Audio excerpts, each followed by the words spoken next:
ভাইরা আমার, বিশ্ববিখ্যাত হাদিস বেত্তা হাফেজ ইবনে হাজার আসকালানী রাহমাতুল্লাহি আলাইহি জিলহজের প্রথম দশক সম্পর্কে বলেছেন, জিলহজের প্রথম দশকের এত মর্যাদা কেন বেশি ভাই? কারণ সমস্ত ইবাদাতের সমাহার এই দশকের মধ্যে আছে। ইসলামের যে মৌলিক ইবাদতগুলো আছে প্রায় সব মেইন সব ইবাদতগুলোর সমাহার এই দশকে আপনি খুঁজে পাবেন, এমনকি রমজানেও পাবেন না সব। এই দশকে সবগুলোর সমাহার পাবেন। কিভাবে? এই দশকে আমরা দেখি যে প্রথমত ঈমান তো 12 মাসের আমল, অন্য সময়ও আছে, এই সময়ও আছে।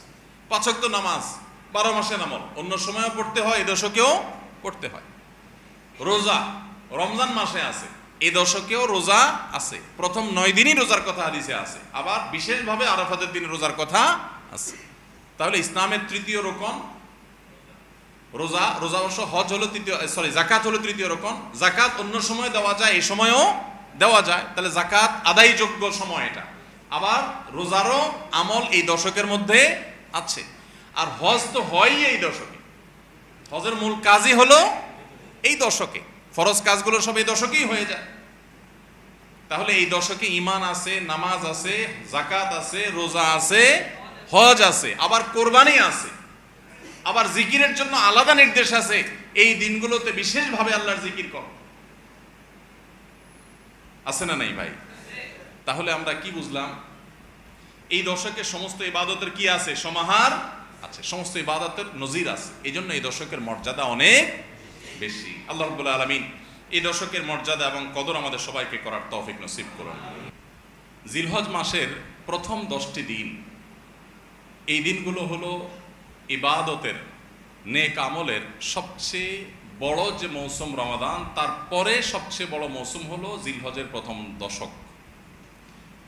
ইবাদত এবং নেক আমলের জন্য আল্লাহ সুবহানাহু ওয়া তাআলা আমাদেরকে কিছু মৌসুম দিয়েছেন, কিছু সিজন দিয়েছেন।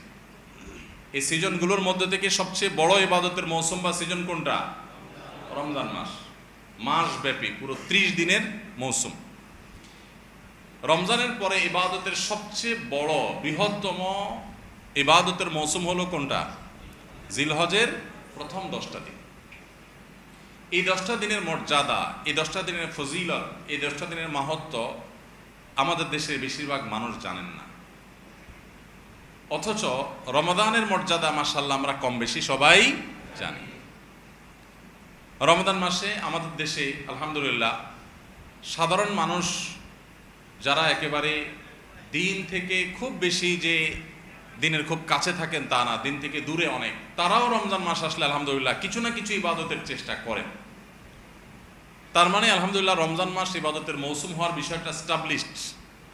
কিন্তু রমজান মাসের পরে ইবাদতের যে দ্বিতীয় বৃহত্তম মৌসুম আছে জিলহজের প্রথম 10 দিন, এই দিনগুলো, এই 10টা দিনও যে ইবাদতের বিরাট বড় মৌসুম, অনেক ফজিলতপূর্ণ সময়, এই সম্পর্কে আমাদের সমাজে খুব বেশি আলোচনা বা জানাশোনা নাই বললেই চলে।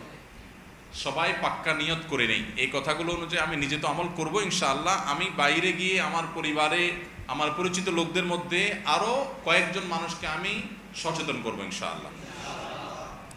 তাহলে একটি আমল হারিয়ে যাচ্ছে, হারিয়ে গেছে প্রায়, এরকম একটা আমলকে পুনর্জীবন দান করা, এটা অনেক বড় ফজিলতপূর্ণ আমল, আপনারা জানেন।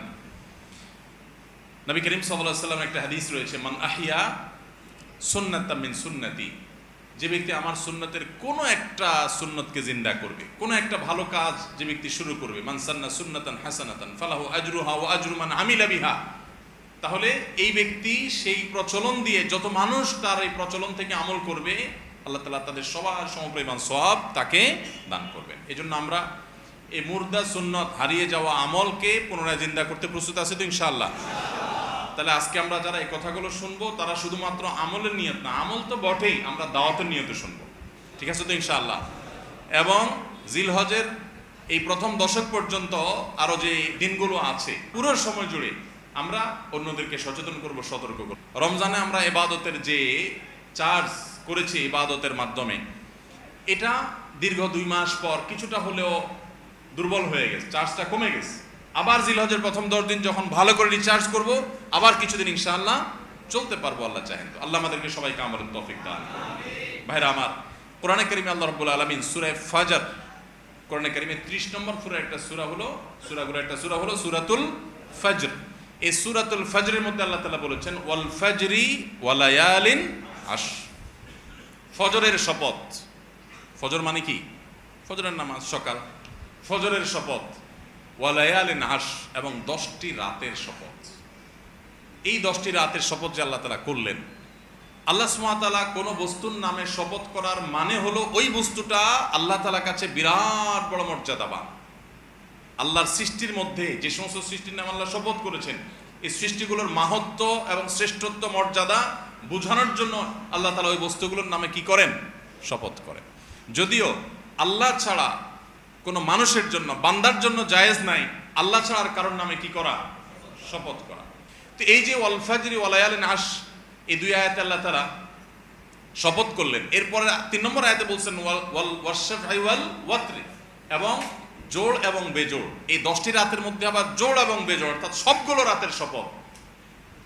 বিশ্ববিখ্যাত তাফসীরের কিতাব তাফসীর ইবনে কাসীরের মধ্যে ইবনে আব্বাস রাদিয়াল্লাহু তাআলা আনহুর বরাতে, আরো অন্যান্য মুফাসসিরিনদের বরাতে উল্লেখ করা হয়েছে, এখানে 10টি রাত বলতে বোঝানো হয়েছে জিলহজের প্রথম 10টা, জিলহজ মাসের প্রথম 10টা রাতকে। এবং এই 10টা রাতের যে জোড় বেজোড় সবগুলোই যে ফজিলতপূর্ণ, এটা বোঝাবার জন্য আল্লাহ তাআলা আরেকটা আয়াত ব্যবহার করেছেন, ওয়াশ-শাফঈ ওয়াল ওয়াতর, জোড় এবং বেজোড় সবগুলো রাতের শপথ। তাহলে এখান থেকে জিলহজের প্রথম দশকের মর্যাদা বুঝে আসে কি আসে না? সহিহ বুখারীর একটা হাদিস রয়েছে, নবী করিম সাল্লাল্লাহু আলাইহি ওয়াসাল্লাম বলেছেন মা মিন আইয়ামিন আল আমালুস সালিহু ফীহিন্না আহাব্বু ইলাল্লাহ মিন হাযিহিল আইয়াম, ইয়ানি আইয়ামাল আশর। জিলহজের প্রথম 10 দিনের আমল, ইবাদত, নেকামল, ভালো কাজ, এটা আল্লাহর কাছে এত প্রিয়, অন্য কোন সময়ের আমল ইবাদত, অন্য কোন দিনের আমল ইবাদত আল্লাহর কাছে এত প্রিয় না।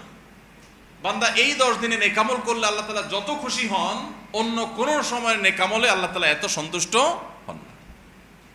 জিজ্ঞাসা করা হলো কিলা ওয়ালাল জিহাদু ইয়া রাসূলুল্লাহ, সাহাবীরা প্রশ্ন করলেন, হে আল্লাহর রাসূল, অন্য সময় আল্লাহর রাহে যদি কেউ জিহাদে যায়, অন্য সময় যদি জিহাদে রত হয়, তাহলে সেই আমলটার মর্যাদাও কি এই দশকের সাধারণ নেকামলের চাইতে উত্তম না?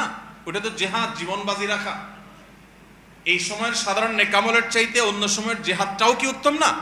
নবী সাল্লাল্লাহু আলাইহি সাল্লাম বলেছেন ওয়ালাল জিহাদু ফি সাবিলিল্লাহ, অন্য সময়ের জিহাদও এই সময়ের সাধারণ নেকামলের চাইতে উত্তম না, ইল্লা, তবে অন্য সময়ের জিহাদ যদি কেউ এই পর্যায়ে করে যে তিনি তার জান মাল সবকিছু নিয়ে জিহাদে গেছেন, কিন্তু কিছু নিয়েই ফিরে আসতে পারেন না, সব আল্লাহর রাহে কোরবানি করে দিয়েছেন, এই লোকের কথা ভিন্ন, তার মর্যাদা সবকিছুর উপরে। তাহলে এই দশকের নেকামল, এই দশকের ইবাদত বন্দেগীর মর্যাদা এত বেশি ভাইরা আমার, যে আল্লাহ রাব্বুল আলামিনের কাছে বছরের অন্য কোন সময়ের কোন আমল, এমনকি জিহাদও, সাধারণ জিহাদও এই দশকের নেকামলের চাইতে বেশি প্রিয় না। বুখারীর এই হাদিস থেকে আমরা কি বুঝলাম? যে এই দশক আল্লাহ সুবহানাহু ওয়া তাআলার কাছে ইবাদতের দশক, নেকামলের দশক, মর্যাদার দশক, ফজিলতের দশক। আল্লাহ রাব্বুল আলামিন এই দশকের কদর করার তৌফিক আমাদের সবাইকে দান করুন। আমরা কোরআন এবং হাদিসের আলোকে 11টি আমলের কথা বলতে পারি। এই 11টি আমল এই দশকের জন্য খাস, স্পেশাল। জিলহজের প্রথম দশকের 11টি আমলের সর্বপ্রথম আমল বলেছি বেশি বেশি আল্লাহর জিকির করা। বেশি বেশি কি করা? আল্লাহর জিকির করা। এই দিনগুলোতে, নির্দিষ্ট দিনগুলোতে আল্লাহর জিকির করবার নির্দেশ আল্লাহ তাআলা কোরআনে কারিমে সূরা তাওবায় করেছেন। দ্বিতীয় আমল বলেছি বেশি বেশি নেকামল করা, কারণ এই দশকের নেকামল আল্লাহর কাছে অন্য যে কোনো সময়ের নেকামল ভালো কাজের চাইতে বেশি প্রিয়।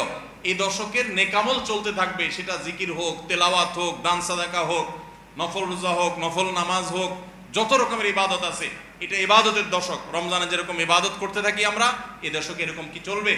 ইবাদত চলতে থাকবে। 3 নম্বর আমল হলো অন্য যে কোনো সময় আমরা গুনাহ এবং পাপাচার থেকে বাঁচার জন্য যতটা চেষ্টা করি, এই দশকে গুনাহ থেকে বাঁচার চেষ্টাটা হবে অন্য যে কোনো সময় চাইতে অনেক বেশি, কারণ এই দশক মর্যাদাপূর্ণ ইবাদতের জন্য। সেখানে গুনাহ করলে তার দায় এবং তার প্রায়শ্চিত্ত এরকম ভয়াবহ হবে। এই জন্য এই দশকে গুনাহ থেকে বিশেষভাবে বেঁচে থাকার চেষ্টা করা। 4 নম্বর আমল বলেছিলাম যাদের আল্লাহ সামর্থ্য দিয়েছেন তারা হজ করবেন। 5 নম্বর আমল বলেছিলাম যাদের আল্লাহ সামর্থ্য দিয়েছেন তারা কুরবানি করবেন। 6 নম্বর আমল বলেছিলাম যারা কুরবানি করবেন, এমনকি বিভিন্ন হাদিস থেকে বোঝা যারা কুরবানি করবেন না তারাও, এমনকি বাচ্চাদেরকেও জিলহজের এই 10 দিন চুল নখ কাটা থেকে বিরত থাকবেন। চাঁদ ওঠার আগে আগে করবেন আর কুরবানির পরে করবেন। কয় নম্বর আমল গেল? 6 নম্বর।